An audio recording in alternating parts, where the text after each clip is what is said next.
এসছে স্কুলে।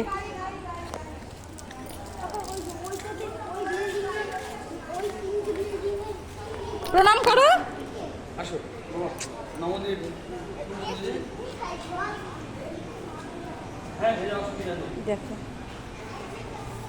এই দেখো বাবা, ঠিক আছে ঝুলন সাজিয়েছে।